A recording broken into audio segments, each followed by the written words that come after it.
Hi, everybody. Good morning. We just wait for an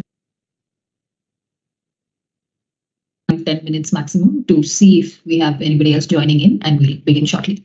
Thank you.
Gopi, we can start.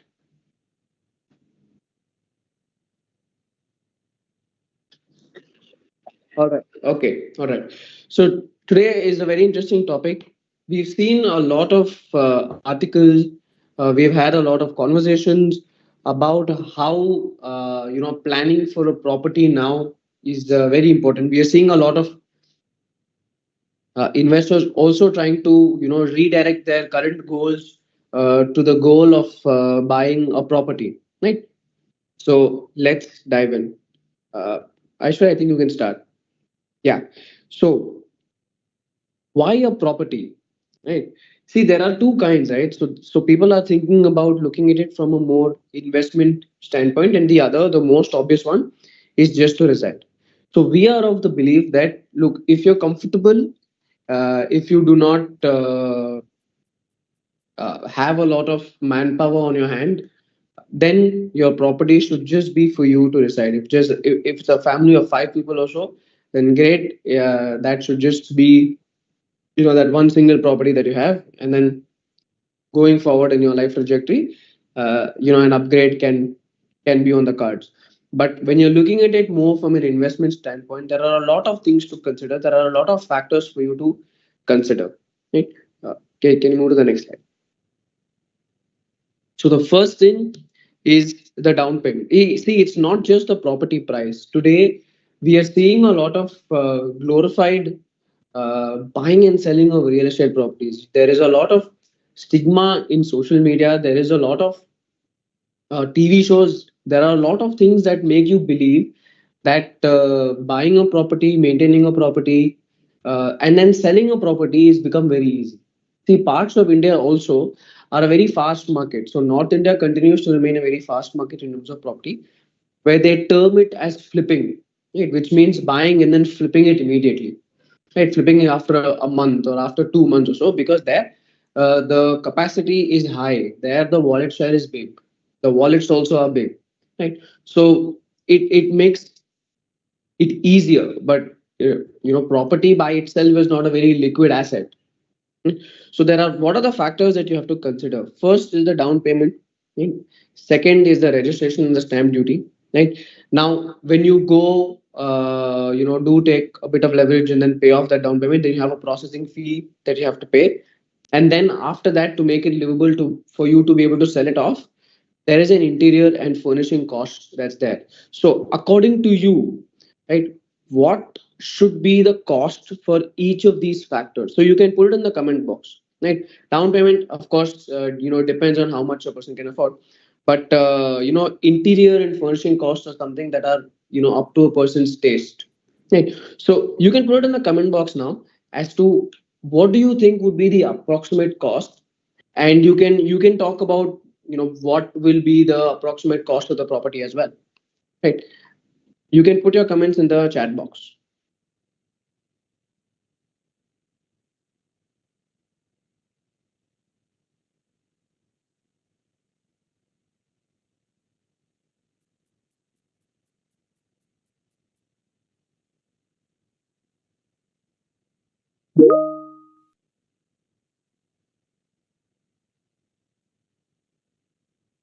Okay, there's a comment that says brokerage. How much brokerage do you think? How much?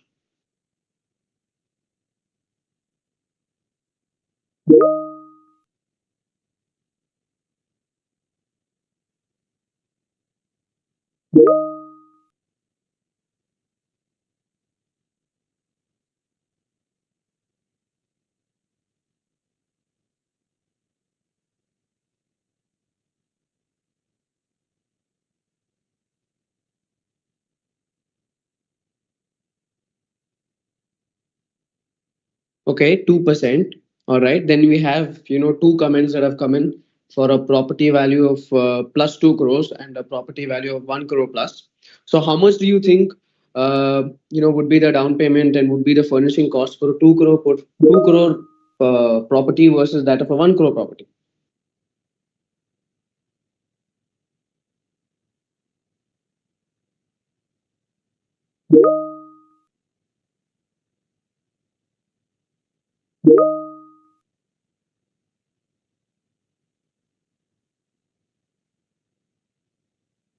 down payment for a 1 crore 30 lakhs. Okay, given 25%. Okay, given.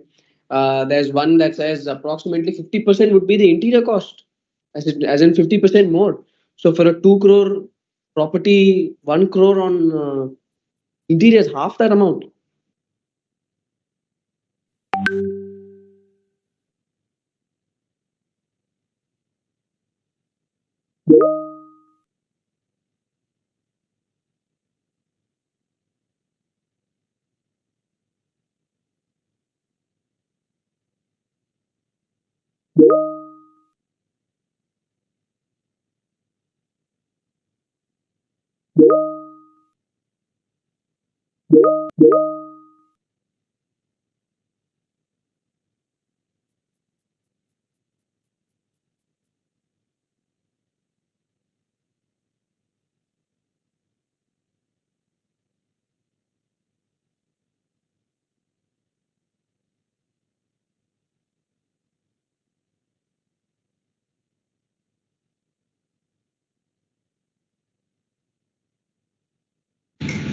Yes, correct. Interior costs are based on individual preferences.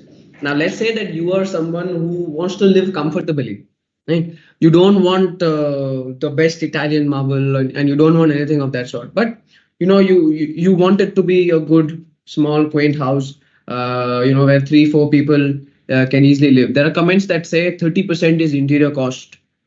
Okay, then there's one that says 15 lakhs. There's one that says 20 lakhs.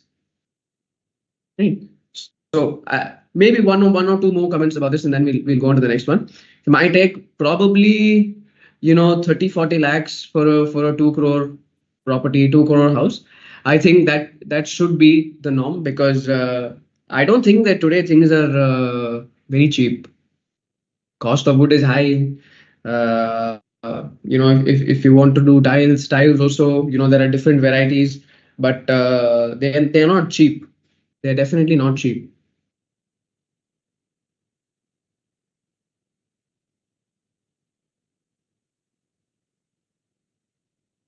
I'll go with the max. I'll go with the maximum, which is about 20 lakhs. So yes, it's not just the property price. Even if you go for a 2 crore house, you end up paying, at least 20% or more, which is about 40 lakhs or so. So 2.4 would be your actual cost of the house then. Right. So where do you get that sort of money? How is it that an investor can get that sort of a money? So please, you can go to the next slide. Look, see, the earlier you start, the higher your future value would be. Right, that everybody knows. So regarding whatever the investment value be, if you start early, naturally you would get a lot more. Now, let's say you start at somewhere between, see, and being very realistic, that affordability comes in only between the 35 to 40 range, the age group of 35 to 40. Right. So what would it take for you to actually be able to own, that house by the time you're 45, right? Because here you do have exposure. Here you will have to take exposure towards leverage, right? You do end up paying that down payment and that interest is for 15 years or so. So you take a longer term sort of an interest. But when you start at 35, right, with a total investment probably of or rather 10 years back, right, where you start somewhere between 25, 27 with a total investment, there you end up making somewhere between 2.3 odd crores, given that we take a very moderate sort of return expectation, or say 10 to 12%, that ends up giving you that buying power for whenever you want to buy a particular house. So how much of a growth rate do you think investment properties, or other properties, real estate properties have? That you can put in your comment box. Don't take the last 2 years. The last 2 years where everything has gone up 50%, 55%. Please don't take that. Think from a realistic point of view, because if somebody is going to buy a house, they are going to buy a house that they're going to live for 20-25 years. Right. So no, don't think about flipping. Don't think about anything of that sort. Say 2 to 3%. Very realistic. Very realistic. Any other comment? 2%. Not yield, not yield. The growth of the property. The growth of the property. Think from a point of you being able to afford to buying a particular property. Yield on it is completely different. See, today yield will somewhere be between 2%, which is very low. 2.5% you get is quite low on the entire property value. On the entire property value. Okay, there's a comment 2 to 3%. There's a comment capital appreciation of 6%. There is a comment that says 3 to 4%. See, because why I don't say that you take that yield of 2% or so, because you have expenses that come which eat into that yield little by little. So you don't really stand to make that entire 2.5%. Yeah, you don't stand to make the entire thing because there are other costs involved for you. Okay. Property appreciation 3% hardly in the present time. Total appreciation of 8%. Now, over a 20-year period, the first 10 years in India, and I think there is a slide that we have covered also before in the previous presentations, that the yield was the appreciation was somewhere between 8% CAGR up until the crisis, and after the crisis, it has been somewhere between 5%.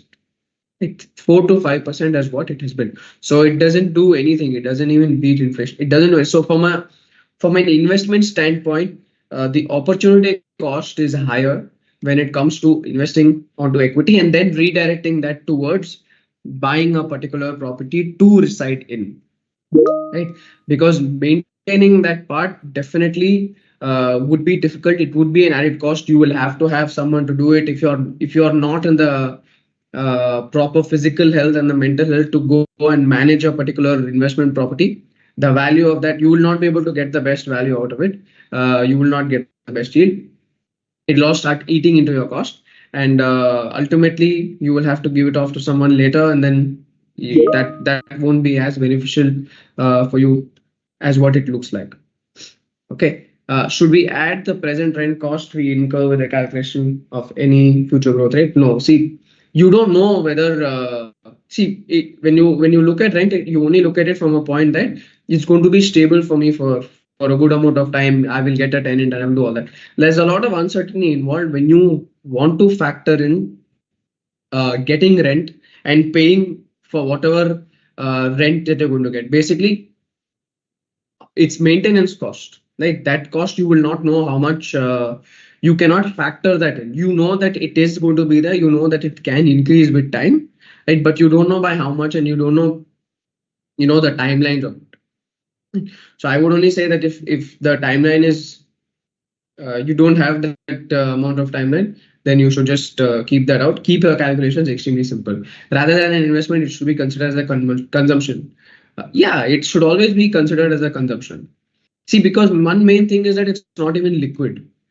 You don't, by the time, so when you see that registration and that stamp duty cost, right, that entire process is long. The entire process makes the entire part of it being an investment getting delayed. And then again, when you want to go and sell, again that part has to take place where somebody else has to do that, right? When you're giving it to the seller, so it's a long period from you putting in the money to you taking out that money, right? That is why we say for consumption it makes a lot of sense, because that question of you taking out that money is not going to be there, because you are going to own it, you're going to live in it, you're going to give it to your next generation, right?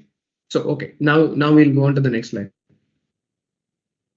Okay, now this new tax regime that has come in, now this is one of the most interesting things that our government has done, is that it has made you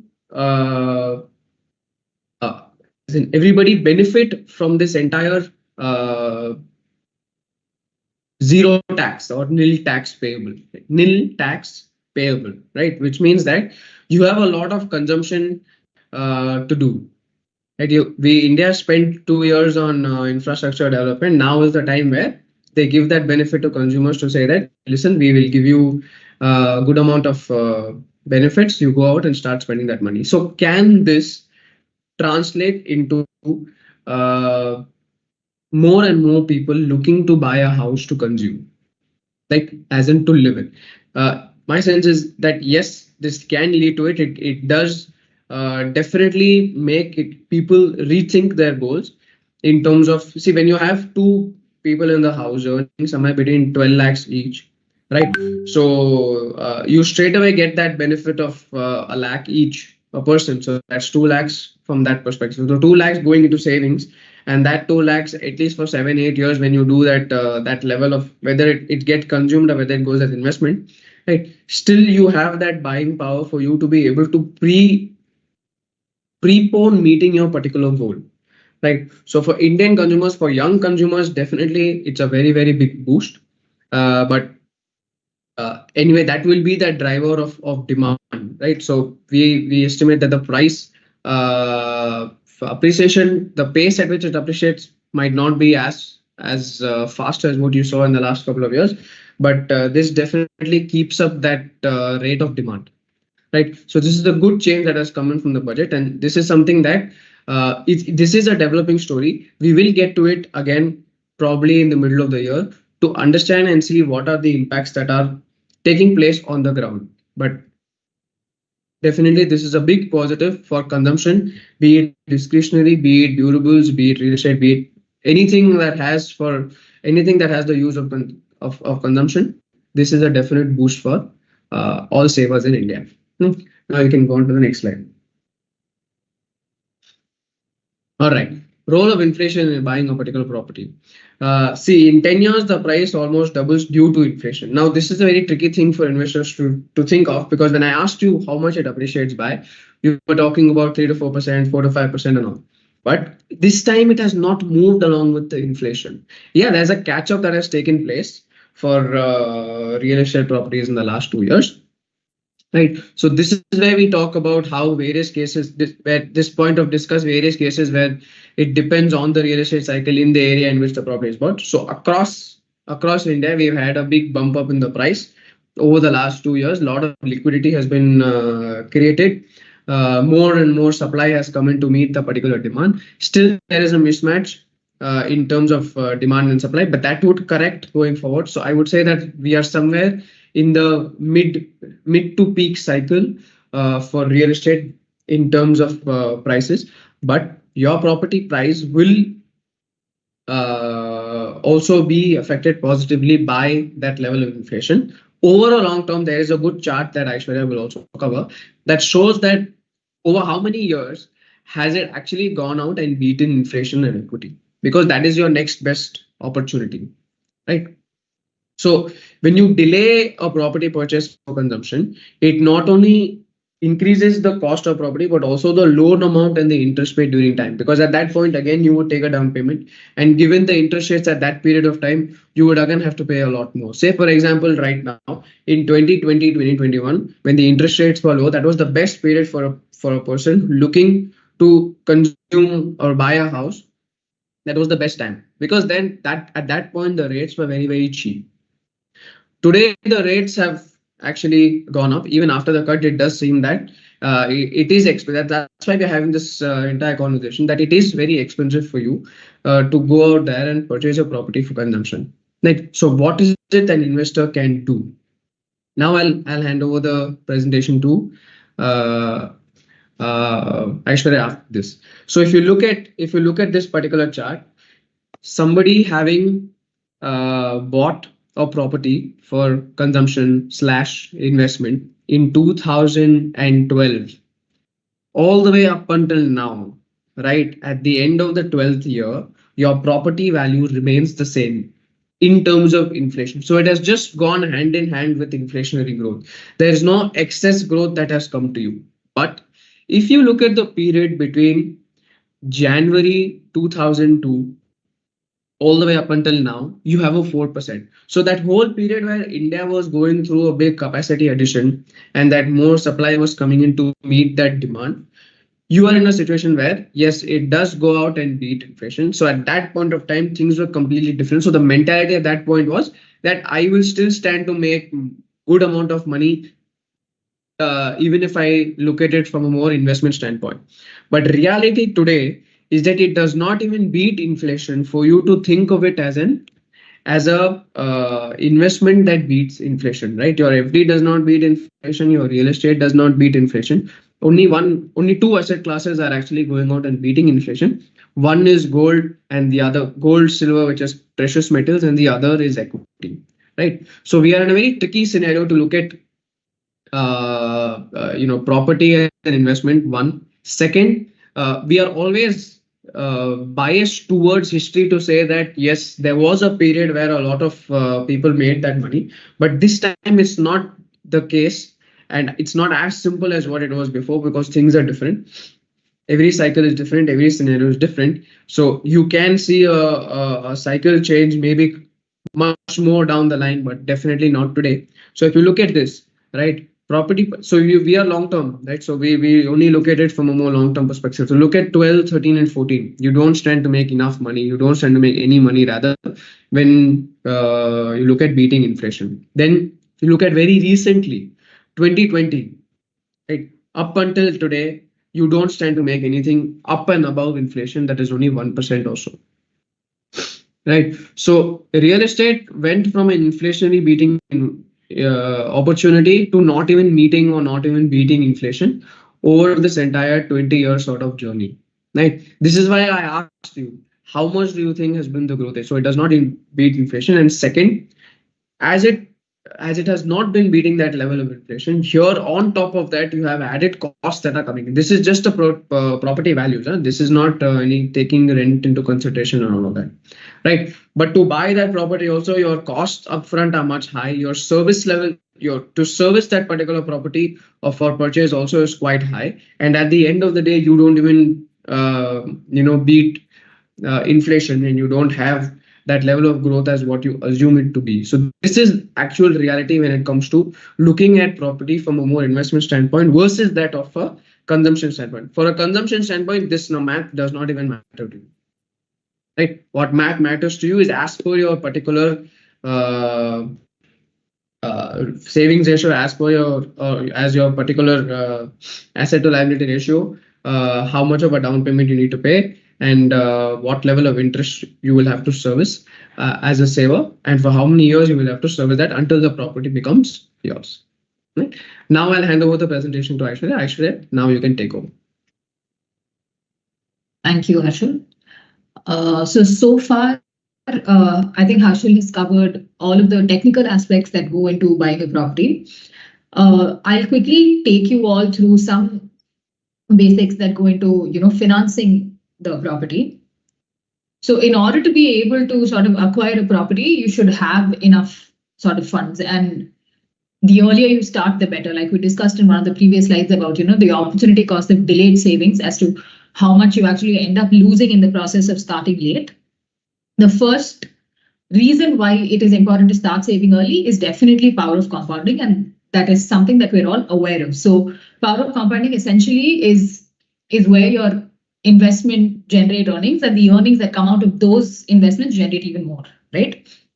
So the earlier you start, the faster your money grows exponentially over a period of time, and that will definitely help you in the process of financing the property.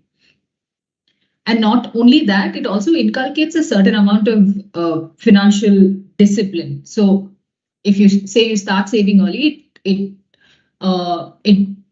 sort of develop a habit of managing your money wisely. So you start saving more consistently, you end up avoiding all unnecessary expenses, and you definitely have more to fall back on in case you need a little bit more to go into the property in terms of, say, furnishing or interiors, etc. And it also is the path to be debt-free. It's not a nice place to be where you have to take where you have debt and you also don't have enough money to fund for the property, right? So there are people who do go for, say, home loans and all of that. So these early savings will help in avoiding this excessive debt, and it will help you build that financial security that you need, and it will help you build that over time to be able to acquire such a property. And lastly, the opportunity cost, which is basically, again, it will take us back to something called delayed gratification. If you start saving early, the opportunity cost, or rather what you lose over time, is definitely less than when you start late. So you learn to delay all your unnecessary spending in favor of your long-term goals, which in this case is to buy a property. Okay, so this brings us to one of the most important slides, which is the performance of real estate versus all other asset classes. So when you're planning like a big ticket purchase, say like a property, it is important to understand how that asset has performed as opposed to all other asset classes. Evidently, from this chart, we can see that equities have definitely outperformed all other asset classes, whether it is US equity, whether it's gold, real estate, or even debt. So historically, in the longer term period, the 15 to 20-year period, the equity markets have delivered, an annualized return of anywhere between 12 to 15%. And your money has also grown or sort of multiplied most in this asset class. While real estate being a depreciating thing, it has grown anywhere between 6 to 10% only. So when we talk of equity, we're not only talking of mutual funds, we also talk about stocks where the liquidity and the transaction costs are much lower. But in case of a property, the amount of capital that you require upfront is much higher, and the holding period also is much longer. Now let's look at real estate versus gold. Gold is definitely something that is very special to many of us, not just as an investment, but also as something that the family holds very close, right? Gold usually, as we all know, is used as a hedge against inflation. So that sort of offers that stability against any uncertainty that the economy throws at us. But property, on the other hand, it's illiquid, but it's a tangible asset, right? But it has the potential to generate income in terms of, say, rent. So where gold has delivered, say, anywhere between 10 to 13%, equity again has outperformed, but gold has also outperformed real estate in terms of the returns in the longer term periods. When we speak of real estate versus fixed deposits, we all know that debt is a very sought after investment for safe but low returns. It gives you anywhere between, say, 6 to 7.5%.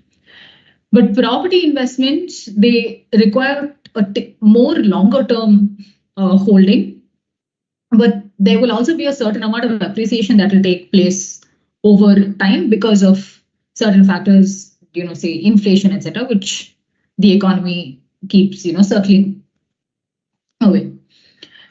So a big key takeaway for us from this chart would be that, real estate is definitely a good tool for diversification in your investment.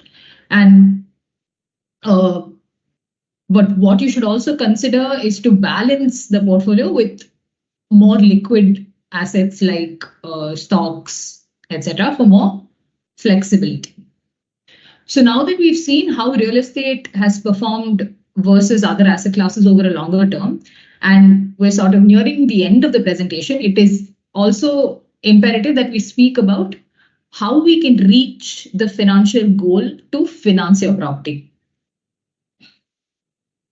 So this is like a basic SIP route, like it's like a mantra, right? So SIPs are systematic investment plans where we're putting in at regular intervals, we're putting in fixed amounts of money. And sometimes with additional income coming in, we either do a lump sum or we're able to step up that SIP, right? So investing in equity mutual funds via, say, SIPs, it ensures that we're able to beat inflation over the longer time, right? Right now, we saw data come in that inflation has gone down to 4.2%. But with the returns that the equity mutual fund class is giving us, it is definitely beating that inflation, right? And that's where we want to be. That's like the sweet spot where we're able to beat inflation, but also get more. So how much do you have to invest monthly? So the basic goal that I will speak about in this slide is the 1 crore. And beyond that is definitely possible. But how much do you have to invest monthly in order to reach a 1 crore goal, or say to be able to acquire a property that costs 1 crore. So if your goal is to buy like a property for 1 crore in 10 years, and let's assume 10% annual property price growth, you may need at least 20, 25 or 30 lakhs for the down payment, and investing say 50,000 a month in an equity SIP with an average return of, like we always say, 12% will definitely help you get to this amount. So this chart basically says how much SIP do you have to do at 12%, and at what time period will you get to that 1 crore mark. So you start with an SIP of 10 lakh, I'm sorry, 10,000 with a 10% annual increase, which is basically a step up. So with every passing month, your SIP amount will increase by 10%. Right? If you start with 10,000, you get to your 1 crore in about 15 to 16 years. So as you keep increasing your SIP amount, whether it's through step up or you decide to do a lump sum as and when you get like a bigger chunk of money into your wallet, the time period at which you reach that 1 crore or that bigger corpus, 2 crores or 5 crores or 10 crores, will definitely reduce. So it is essential to understand how much you will be able to invest, because after a certain point, you let your money work for you, right? And the power of compounding also comes into play. And because of the power of compounding, you're able to reach your goal. So it might initially seem very distant, but you split that into milestones. You get to one goal and then to the next one. You do it methodically. What happens is, at some point, even before you know it, you've reached that 1 crore mark, and maybe in the next 4 to 5 years, you have already doubled that corpus to 2 crores. So the time that it takes for that money to multiply or for that money to double through these investment routes is what will help you finance your property and help you finance for additional properties if there are, and will also help you protect the properties that you already have and you want to pass on to the next generations. So that brings us to the end of this presentation. If you have any questions, we'll be happy to take it. See, I think one thing that we did not cover. Aishwarya, can you just go back to that slide of 1 crore? Yeah.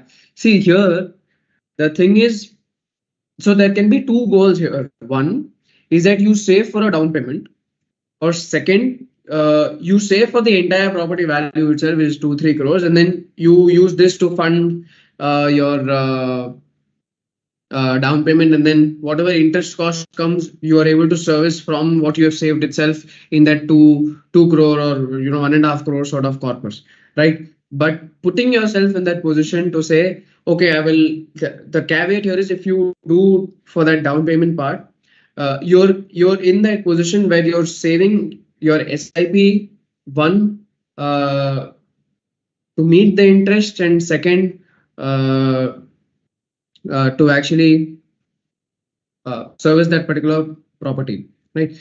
For you to own it. Because what happens is, you are in that point where you have to either prioritize the interest or you have to prioritize wealth creation. And that is not a very good situation for you to sort of be in, right? So have only one. If you do want to have these two particular goals, right, then the amount for each goal depends on you, depends on your particular plan. It cannot be the same for everybody. So when you go out there and start reading articles to say that you can do this and you can do that, no, you cannot do this. It's not one size fit all, right? So that SIP amount that has to get channeled to meet your loan amount versus that of wealth creation needs to be completely basketed different, right? Otherwise, you will keep servicing from here to here, here to here. That you will not be able to, one, pay off that loan also faster. Then you will not be able to build enough corpus for your wealth creation also.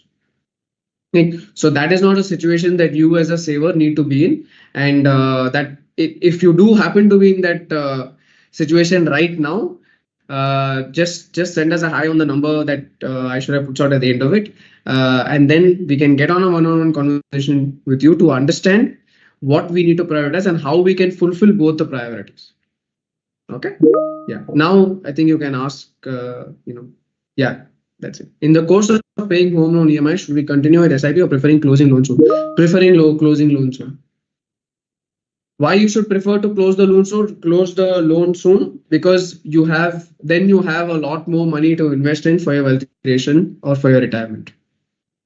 Right? That is what I would choose. That's why I said that if you're in that particular position, then something tailor-made has to be made for you. The ultimate goal would be that we need to close that loan off soon, right? So that you're able to own it, so that you also have a lot of sum for you to go out there and invest on an asset that beats inflation, on an asset that is going to fund for your retirement. Should one buy after save the whole corpus or save for only the down payment? See, it depends on at your age. If you are someone that are very young, you are able to service for a long period of time, then yes, down payment would definitely work because your income also will grow at a higher rate. You will be able to earn more, right? So we can plan for how you can fund for the interest, and then we can plan for how we can fund for other goals that are there, be it retirement, be it car, be it travel, be it all of that, right? But I would say if you're young, then it works. Then you have a long time for you to save for a particular goal, and that one of the goals can be that after the down payment you then start saving to service the loan off.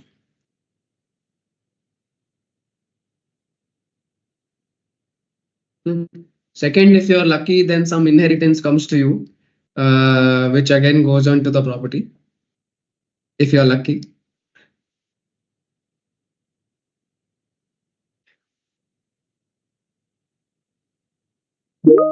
See, I think going forward, inheritance will be a very key driver for consumption because things are becoming a lot more unaffordable. Okay, in the previous answer, if you don't do SIP, isn't the opportunity cost high? Difference between interest rate and SIP return. See, the thing is, that's why when we talk about what should the priority be. Now, do you want to be in a situation where as you age going forward, you have a loan that is coming onto your head, right? Which in the course of whatever happens, if you're not covered very well by insurance, if you're not covered well and something unforeseen happens, that goes on to another family member, which is another stressful part for them, right? So here the priority does not become opportunity cost. Here the priority becomes, no, I have a leverage. The goal is to be debt free so that a lot of money can be channeled again towards building for wealth creation. Cycles will always keep going up. Don't tie yourself up or pin yourself down to say no, last 3 years return happened this, I will miss out on everything. That's FOMO. So you cannot act based on FOMO. You have to act based on what your current priority should be, and your current priority, if you are in that particular situation, needs to be that I need to service off my loan as fast as possible, as soon as possible, one, for me to be able to get the property back completely in my name. That, in second, in a case of an unforeseen situation where something happens to me, that level of burden should not go on to my other family member. Third, I should be able to be in that situation where after I service, I have a good amount of that income which I was servicing to get channeled towards retirement and uh, wealth creation. That doesn't mean that nothing should go in the beginning when you're servicing your debt. That's why I said that we have to look at what your financial condition is, and we do your financial health checkup before you come to us, where we understand that this portion needs to go towards servicing the debt, and this portion can go towards equity building or SIP right now. And as you are able to service your debt in parts, that entire money comes here. Okay? So it has to be tailor made for you. It cannot be one size fit all. It has to be tailor made for you.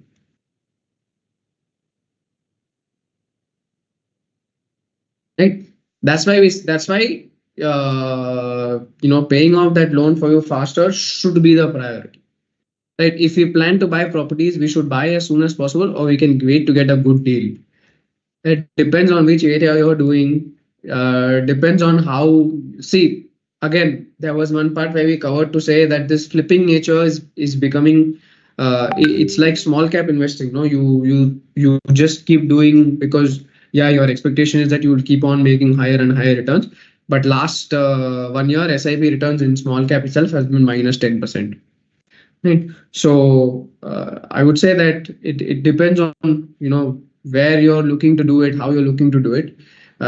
Because here for property prices over the last 10 years, you see from an investment standpoint has not been a good deal at all. It has not beaten inflation. So it has not been a good deal.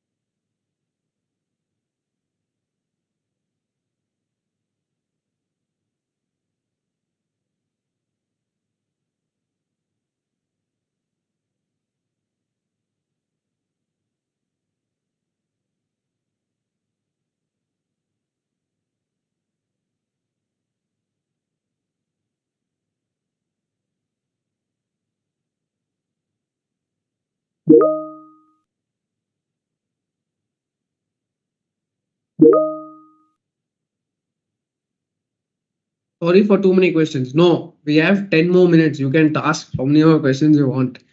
Okay, but what should be the thumb rule of paying a loan? There is no thumb rule. Look, the thumb rule for asset allocation also, look, thumb rules are for the developer, it's not for us. Right? You don't go with this thumb rule sort of basis.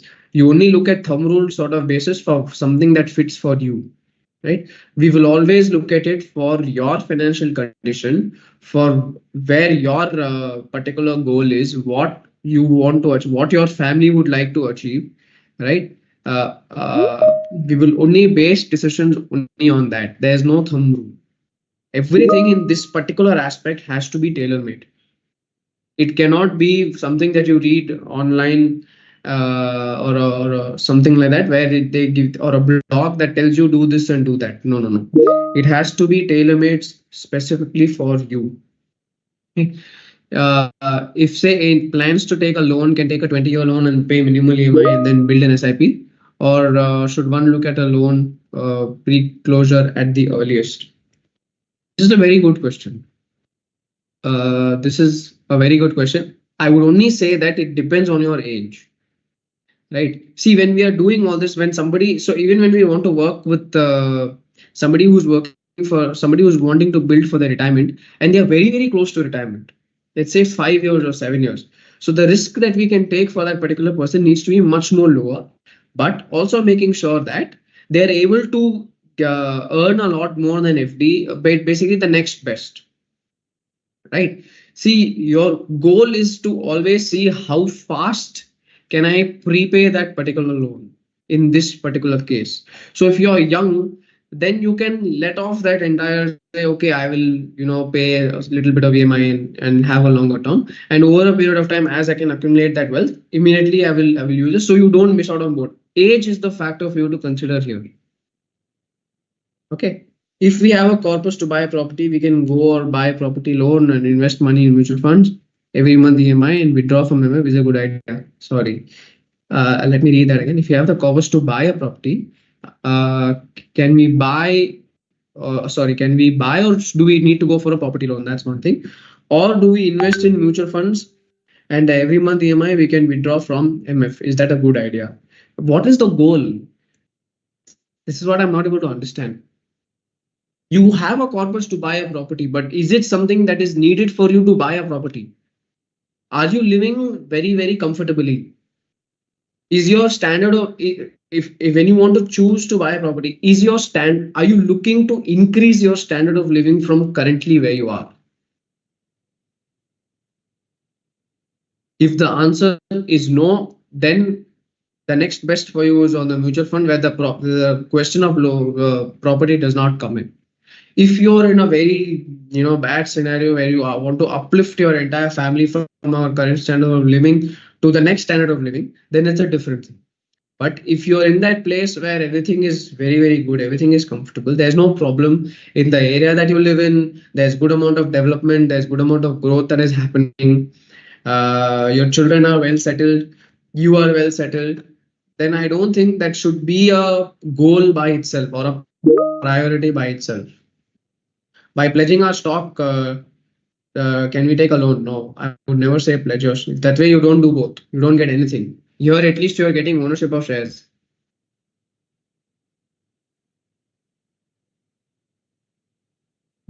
This is such a complicated thing if you have to do. You don't. You stand to do. You stand to get nothing out of it. Because if the share price going goes down, then you have to pay a lot more.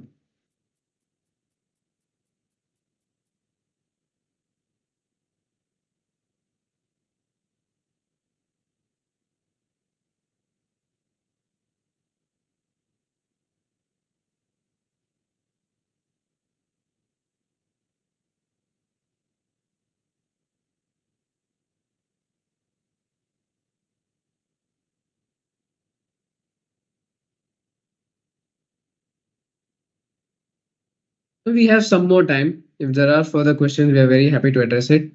If you're not on the program, get onto the program. We will have multiple sessions very targeted to a particular audience, targeted for particular topics. So Aishwarya from our team is doing a lot of content outside. You would have seen her on our YouTube. You would have seen her across Instagram, YouTube. She's everywhere. So there is a very young team that is onto this entire project. So if you're not on the program, send us a hi. Tell us what you're looking for, and our team will get in touch with you. Like the entire goal of Milestones2Wealth itself is we want you to be able to meet your goals, and all investments need to be are going to be tailor made so that you can meet your particular goal. Right? It has nothing to for you to just keep doing SIP. No, there has to be a reason of why you're doing that particular SIP. And going forward, it's going to be you will hear a lot of narratives when it comes to SIP investing. You are already hearing it, but being disciplined, having that patience, being consistent, having that level of commitment is only going to help you meet your particular goal, and we will handhold you through that entire journey so that you can meet that particular goal. Right? So just send us a hi, just send us your requirement, and our team will get in touch with you.